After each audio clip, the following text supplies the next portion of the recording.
1과목 농작물 재해보험 및 가축 재해보험의 이론과 실무입니다. 지금 1과목에서는 주로 여러분들이 보셔야 될 내용들이 보상하는 손해,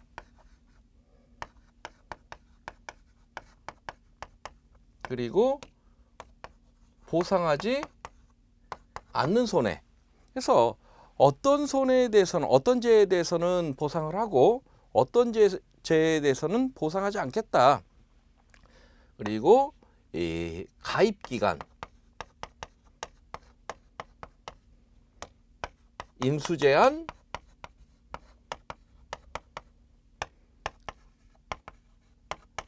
보험료, 이런 내용들이 주류를 이루고 있습니다. 그래서 이 1과목에서는 거의 대부분 보험 인수 관련 내용들이, 이 계약사항이라든가 인수 관련 내용들이 정리가 돼 있고, 이걸 바탕으로 해서 2과목으로 넘어가게 되면 2과목에서는 1과목에서 이렇게 계약된 내용을 가지고 실제 재해가 발생했을 때 어떠한 사고조사를 할 것인지, 그 사고조사에 따른 피해를 어떻게 계산하고 보험금을 어떻게 산출할 것이냐, 이러한 내용들이 주류를 이루고 있습니다. 그래서 이러한 내용들을 여러분들 결국 다 암기하셔야 된다는 게 문제인데, 1과목에서는 외워야 될 부분들이 상당히 많이 나오고 있습니다. 먼저 통칙부터 한번 보겠습니다. 목적. 이 업무 방법은 농작물 재해보험의 신계약 인수 절차, 계약관리 업무에 대한 처리 기준을 정함을 목적으로 한다. 적용 범위는요, 농업재해보험법, 보험법률 감독규정, 회사 내규, 금융감독원에서 정하는 사항 이외에는 이 업무 방법에 의한다. 단 업무 방법에서 정하는 사항 이외에는 품목별 매뉴얼에 따른다. 그리고 나서 이제 용어의 정의가 나오기 시작하는데, 이 용어의 정의도 가끔 문제가 출제가 되고 있으니까 몇 가지 용어의 정의는 기억을 해 두십시오. 1번 계약자.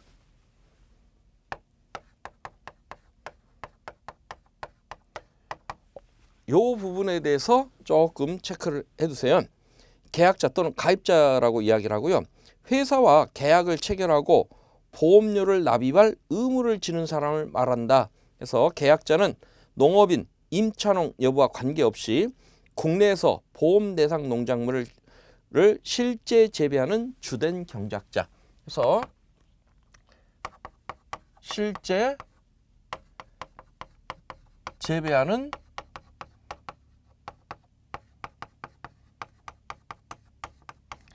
주된 경작자만 계약자가 될 수 있다.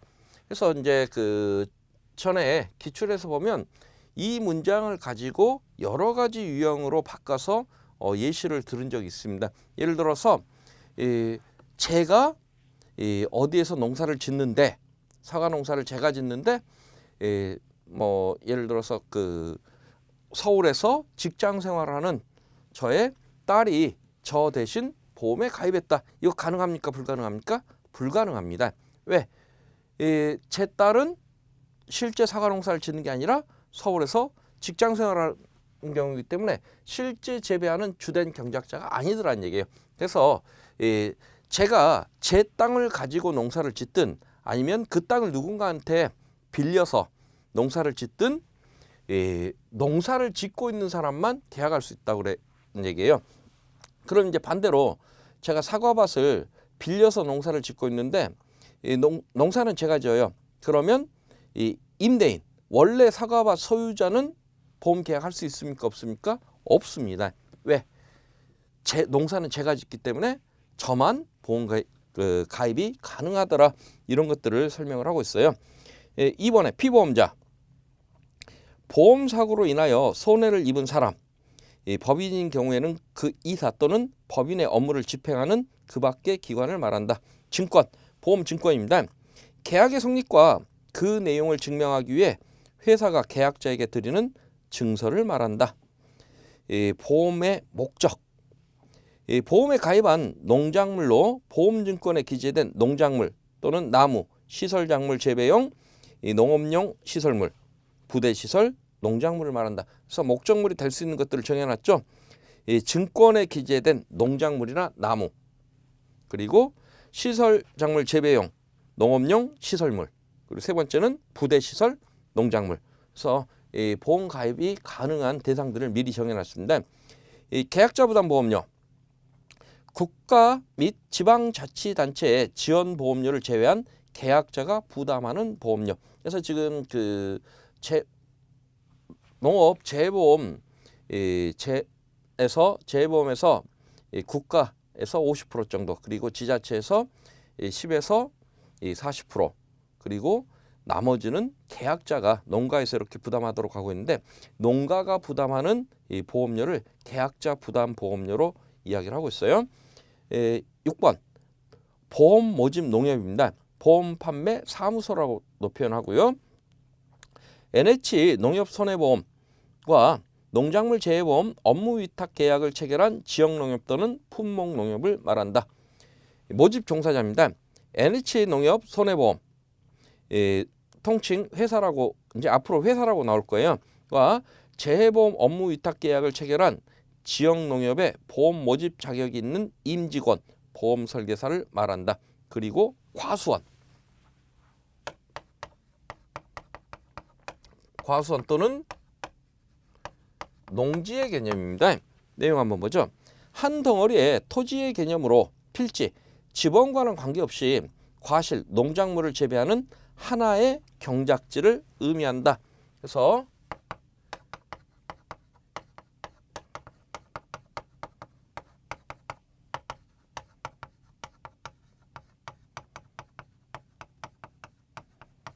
이 의미는 예를 들어서 이럴 수가 있어요. 제가 여기에서 사과 농사를 짓는데 사과밭이에요. 근데 요걸 놓고 봤더니 여기는 10번지, 여기는 11번지, 12번지, 12-1번지, 12-2번지, 12-3번지. 이 번지가 지번이 각각 이렇게 달라요. 하지만 이 전체에 사과 농사를 짓고 있다면 요 한 덩어리를 하나의 과수원 또는 하나의 농지로 보겠다 하는 개념이 지금 이 과수원, 농지에 대한 개념입니다. 그래서 지번과 또는 필지와 관계없이 이 한 덩어리의 이 땅을 의미한다. 그리고 다음은 보험 가입 금액입니다. 이 회사와 계약자 간의 약정한 이 금액으로 보험 사고가 발생할 때 회사가 지급할 최대 보험금, 산출의 기준이 되는 금액을 말한다. 그래서 이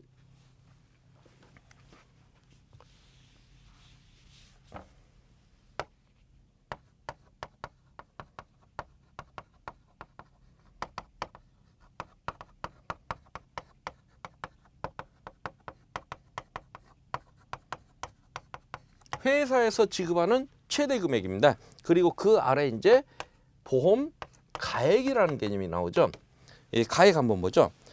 농작물 재해보험에 있어 피보험 이익을 금전으로 평가한 금액으로 보험 목적에 발생할 수 있는 최대 손해액을 말한다.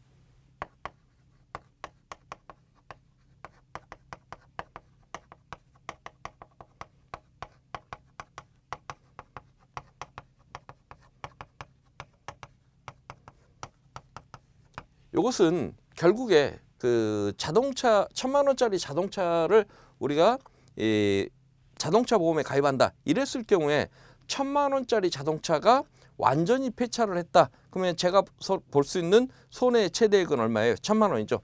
그게 가액입니다. 근데 폐차됐을 때 제가 보험에 800만 원만 그 보험 가입을 했다. 가입 금액을 800만 원으로 가입했다. 그러면 회사에서는 저는 1,000만 원 손해를 봤지만 회사에서는 최대 금액 800만 원까지만 주겠다. 이런 개념으로 이해하시면 될 것 같아요. 그리고 이 자기 부담 비율, 보험 사고로 인하여 발생한 손해에 대하여 계약자 또는 피보험자가 부담하는 일정 비율로 보험 가입 금액에 대한 비율, 그리고 자기 부담 금은 이 보험 사고로 인하여 발생한 손해에 대하여 계약자 또는 피보험자가 부담하는 일정 금액. 그래서 이제 이 과목으로 넘어가서 이 보험금을 구할 때 이 어떤 경우는 이 자기 부담 비율로 이렇게 빼주는 경우도 있고요. 어떤 경우에는 자기 부담금으로 해서 돈으로 빼는 경우들이 나올 겁니다. 이 연단위 복리, 회사가 지급할 금전에 이자를 줄 때 1년마다 마지막 날에 그 이자를 원금에 더한 금액을 다음 1년에 원금으로 하는 이자 계산 방법. 그래서 이런 의미겠죠. 1년 차, 2년 차, 3년 차 이랬을 경우에 이 최초 원금이 1,000만 원이다. 그리고 이율은 10%다 이랬을 경우에 이 1년 차에 12월 31일 마지막까지는 원금 1,000만 원에 대해서 이율 10%를 계산을 합니다.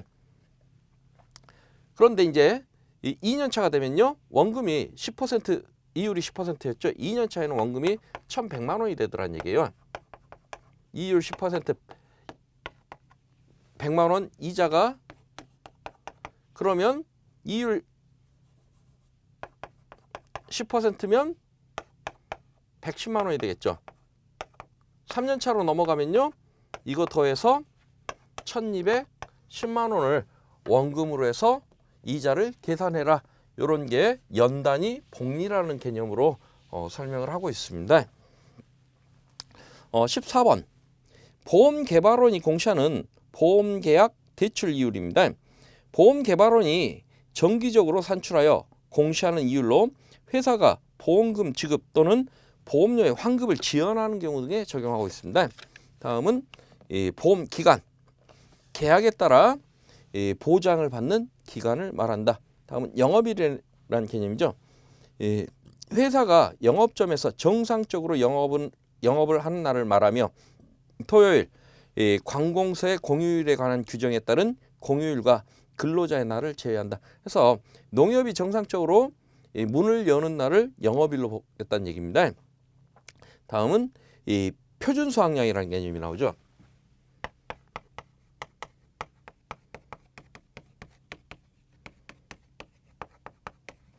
표준 수확량, 과거의 통계를 바탕으로 농지별 재배 환경, 비배 관리, 재배 방식 등을 고려하여 산출한 예상 수확량을 말한다.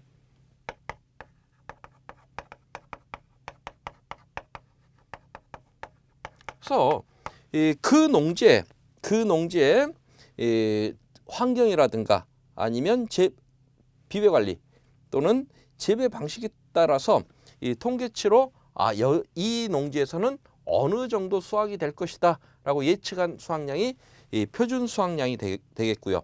다음은 평년 수확량입니다.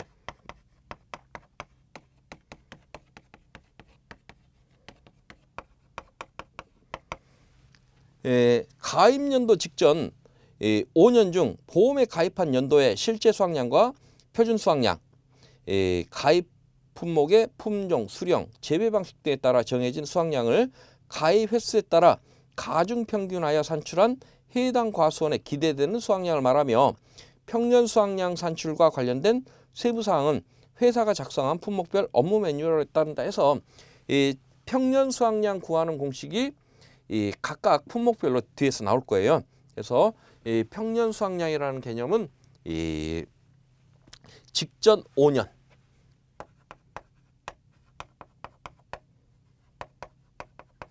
직전 5년의 평균적인 수확량이다 이렇게 이해를 하셔도 되겠습니다. 다음은 가입 수확량, 보험에 가입한 수확량으로 평년 수확량의 일정 범위 내에서 계약자가 결정한 수확량. 그리고 가입 가격, 보험에 가입된 농작물의 킬로그램당 가격, 나무 손해보장 특약의 경우에는 보험에 가입한 나무 한 주의 가격을 말한다. 다음 미보상 감수량입니다. 보상은 제2의 원인으로 수확량이 감소되었다고 평가되는 부분을 말하며 계약 당시 이미 발생한 피해, 병해충으로 인한 피해 및 제초 상태 불량 등으로 인한 수확 감소량으로 피해율 산정 시 감수량에서 제외하겠다. 다시 말해서 보상하는 원인 외에 다른 이유로 수확량이 줄었다 하는 것은 미보상 감수량으로 잡아내겠다는 얘기입니다. 그리고 꽃눈. 이 식물에서 꽃이 될 눈을 말한다. 암술과 수술이 성장할 때까지 턱이나 화관에 의해서 보호된다. 다음 꽃눈 분화입니다. 영양 조건, 기간, 기온, 일조 시간 등 필요 조건에 따라 필요 조건이 다 차서 꽃눈이 형성되는 이 현상. 그리고 꽃눈 분화기.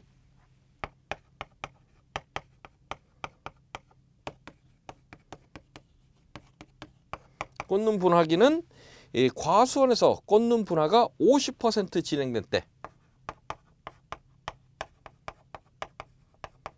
그래서 꽃눈 분화가 50% 진행된 때를 꽃눈 분화기 이렇게 표현하고요. 이 신초 발화입니다. 신초는 햇가지를 얘기를 해요.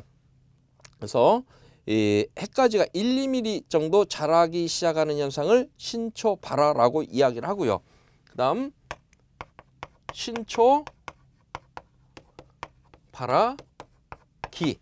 그래서 신초 발화기는요, 이 과수원에서 전체 신초가 50% 정도 발화한 시점.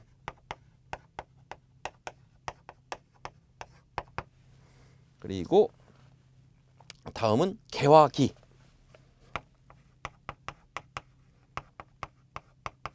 개화기. 꽃이 피는 시기를 말하며 작물의 생물 조사에서 개화기는 꽃이 40% 정도.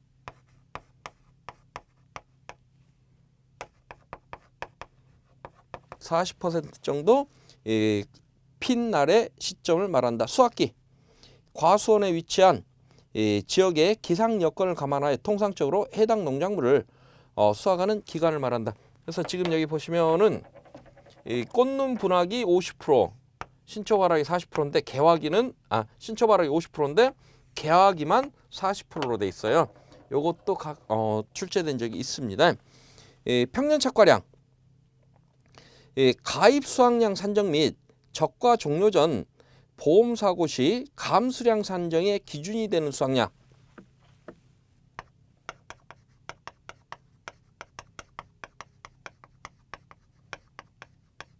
평년 착과량이라는 것은 이 평년에 과일이 몇 개 정도 열렸더라 하는 것을 의미합니다. 이게 중요하게 여겨지는 가장 큰 이유가 여기입니다. 이 적과 전 보험 사고에서 감수량 산정의 기준이 된다.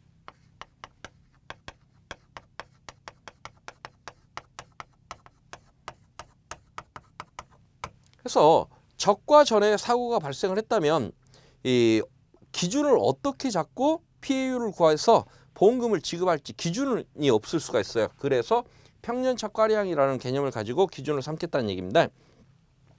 기준이 되는 수확량으로 해당 과수원의 과거 적과 후 착과량 조사 자료를 감안해서 산출한다.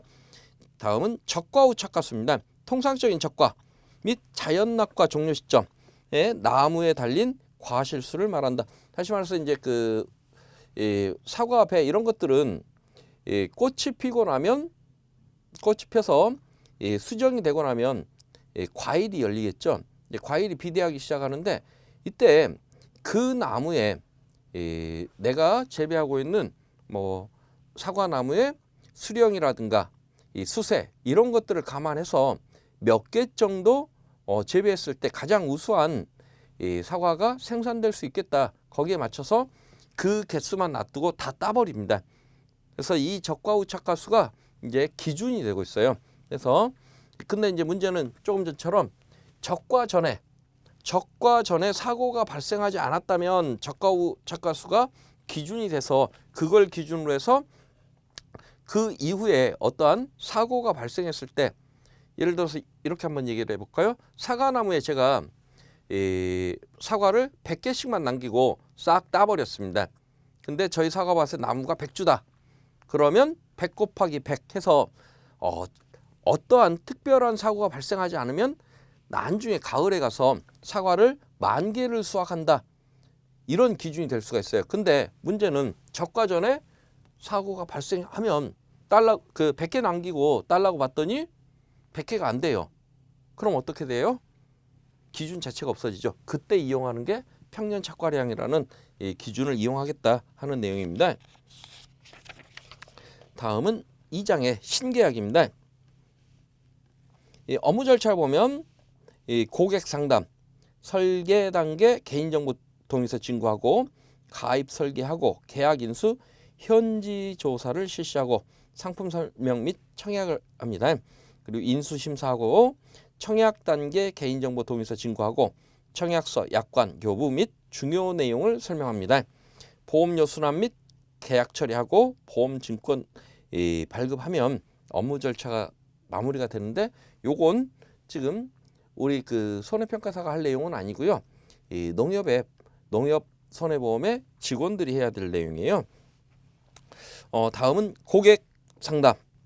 모집자는 상품의 주요 내용을 설명하고 고객의 가입 목적, 보험료 납입 능력 등을 확인한다 해서 상품의 주요 내용을 가입자, 내용을 가입 내용, 자기 부담 비율이라든가 보험 기간, 주계약 및 특약 보험료 및 이 보험료 지원, 그리고 보장 내용, 감수량 산정, 보험금 지급 조건 등을 나눠 설명하고 고객의 가입 목적으로 자연재해, 위험 보장, 보험 사기 여부 등을 파악해라. 이것도 우리가 할 내용은 아니죠. 그리고 두 번째는 이 중도 해지 시 불이익을 설명해라 했습니다. 보상하는 재발생 시 약관에서 정한 보장이 불가능하다. 그리고 미경과 비율 적용에 따른 차액 보험료 수령 여부를 확인한다. 아울러 최초 가입 시 부담한 보험료 전액 수령은 불가능하다. 그래서 이제 그 보험 가입해 놓고, 이건 여러분들만 그 재보험이 아니더라도 다른 보험도 마찬가지입니다. 보험 가입해 놓고 중도 해지하는 경우에 미리 납부한 보험료를 전부 다 돌려받지 못하는 경우들이 있는데, 거기에 대해서 미리 설명을 해줘라 하는 내용이에요. 세 번째, 설계된 단계의 개인정보의 진구입니다. 개인정보를 이용한 보험 설계를 하기 위해서는 다음 동의서를 사전에 진구해라 해서 고객 정보관리 등을 위한 개인 신용정보 수집 이용 동의서하고 가입 설계를 위한 개인 신용정보 수집 이용 동의서 2개를 받아라. 다음은 가입 설계 단계입니다. 농업 경영체 등록 여부 및 가입 자격, 경작 현황 서류를 진구하여 확인한다 해서 농업 경영체 등록 여부, 농업 경영체 등록이 되어 있지 않은 농업인 및 농업법인은 보험 가입이 불가능하다. 해서 실제로 농업 재보험 가입을 위해서 꼭 해야 될 일 중에 하나가 농업 경영체 등록이 돼야 된다는 내용입니다. 그리고 가입 자격 및 경작 현황 확인 서류는 농지원부, 등기부 등본, 토지 대장, 임대차 계약서, 경작 확인서 등 가입 자격. 이 가입 자격은 이거였죠. 실제 재배한 주된 경작자냐 아니냐, 요걸 확인하라는 이야기입니다. 가입 농지의 지번, 소유자 등을 확인할 수 있는 서류를 진구한다. 다만 농업 경영체 정보를 통해 해당 사실을 확인이 가능한 경우에는 해당 서류의 진구를 생략할 수도 있다. 그리고 전년도 경작 현황과 변경사항이 없는 재가입건은 전년도 자료로 상기 서류 진구를 대체할 수 있으며 전년 자료로 대체하는 경우 3년을 초과하여 사용할 수는 없다. 그리고 이제 목적물을 전산 등록하는데 목적물 원장, 과수원 원장, 농지 원장, 원예 단지 원장 이하 목적물 원장이라고 한다는 보험 청약서 부속 자료로서 계약 인수 및 손해평가의 기본 자료이므로 정확하게 작성하여야 하며 토지대장, 농지원부, 소유주 등과 관계없이 객관적으로 인정되는 과수원 단위 및 하우스 단위로 작성한다. 요 얘기입니다. 필지에 관계없이 하나의 경작지 단위로. 세 번째는 계약 인수 현지조사 실시해야 되는데, 과수는 아래 요령에 의거 실시한다. 재보험에 가입하고자 하는 모든 과수원을 대상으로 보험료 수납 전에 과수원 방문을 통해 실시하는데, 항목을 봤더니 면적, 품종, 수령, 주수, 제식 간격, 인수 제한 사항, 방제 시설, 기타 적정성에 대해서 이 현지 조사를 하도록 해라. 그래서 현지 조사 종류 이런 것도 이 가로넣기로 가능하겠죠. 그리고 두 번째는 이 밭작물하고 원예 시설입니다. 이 밭작물, 원예 시설은 아래 요령에 의거 실시한다. 재보험에 가입하고자 하는 모든 농지를 대상으로 보험료 수납 전에 농지 하우스 방문을 통해 벼의 경우 서류 확인을 원칙으로 하되 본사 인수심사건에 한하여 현지조사 실시하는데 현지조사 항목을 봤더니 가입 면적, 식재, 재배, 농지 구분의 적정성 이런 부분에 대해서 현지조사해라. 그래서 과수원의 현지조사 내용과 그리고 밭작물이나 원예 시설의 현지조사 내용이 각각 이 차이를 보이고 있기 때문에 그것을 각각 기억을 해두십시오. 다음은 이 상품 설명 및 청약입니다. 모집자는 상품 설명서에 명시된 중요 내용을 설명한다. 보험 계약자에게 상품 설명서를 제공한 후에 계약 체결 전까지 반드시 상품 설명을 들었다는 고객의 서면 동의를 받아야 된다. 요거 그 요즘 홈쇼핑에서 많이 나오는 얘기입니다. 그리고 보험 설계 안내 후 고객의 청약 의사가 있는 경우에는 청약서를 발행하여 이미 안내한 보험 계약 조건과 청약서 내용이 일치하는지 확인 후 보험 계약자에게 제공. 그리고 단 인수심사 대상 계약은 인수심사 부서의 심사 승인이 된 경우에만 청약서를 발행할 수 있다. 청약서 두 부의 고객 작성 부분은 고객이 직접 기재하게 한 후에 청약서 증거하고 고객 작성 부분 보험 계약자의 자필 서명, 피보험자의 자필 서명, 보험료 이체 계좌번호 또는 카드번호라든가 계약 전 알릴 의무사항 이런 것들이 들어가 있고요. 다음은 인수심사입니다. 본사 전결 기준에 따라 인수심사부서의 심사 대상에 해당하는 계약의 경우에는 모집자는 사전에 고객에게 심사 절차를 안내하고 신속히 인수심사를 신청한다. 인수심사부서는 절차에 따라 신속하게 업무를 수행한다. 인수심사 중이거나 인수심사 거절된 경우에는 절대 보험료를 수납할 수 없습니다. 그리고 청약 단계 개인정보 동의서 진구라든가 이 약관 교부 내용 중요 설명 이런 내용은 한번 읽어보시고요. 여러분들이 상식적으로 알고 있는 내용들입니다. 11번에 수납입니다. 청약에 대한 승낙이 완료된 후에 보험료를 수납한다. 인수 승인 심사 중인 계약건에 대해서는 보험료 사전 수납할 수 없다. 조금 전에 나온 얘기죠. 그리고 초회 보험료 수납 방법은 아래와 같다. 그래서 현금 수납하든지 아니면 즉시 이체, 카드납, 기타 담당 부서가 정하는 방법으로 보험료를 수납을 받고 있어요. 순보험료의 4에서 60%는 정부에서 지원하고 10에서 40%는 지자체에서 지원한다. 단 농업경영체에 등록되어 있지 않은 계약자의 경우에는 보험료 국고 지원이 불가능하다. 부가보험료는 재해보험사업자가 농작물 재해보험사업 운영 및 관리에 필요한 비용으로 전액 정부에서 지원하고 있어요. 이 증권의 발행, 증권 발급 부분도 여러분들이 한번 읽어보십시오. 다음은 모집 시 보험 안내 자료 제공 요 부분도 특별한 내용은 없으니까 여러분들이 한번 읽어보시고요. 다음은 인수심사도 그 뒤에서 우리가 계속 그 반복해서 보실 내용이고 제가 여러분들한테 어떤 설명을 해드려야 될 내용은 없고 우리가 계약 관리부터 다음 시간에 이어서 진행하도록 하겠습니다. 수고들 하셨습니다.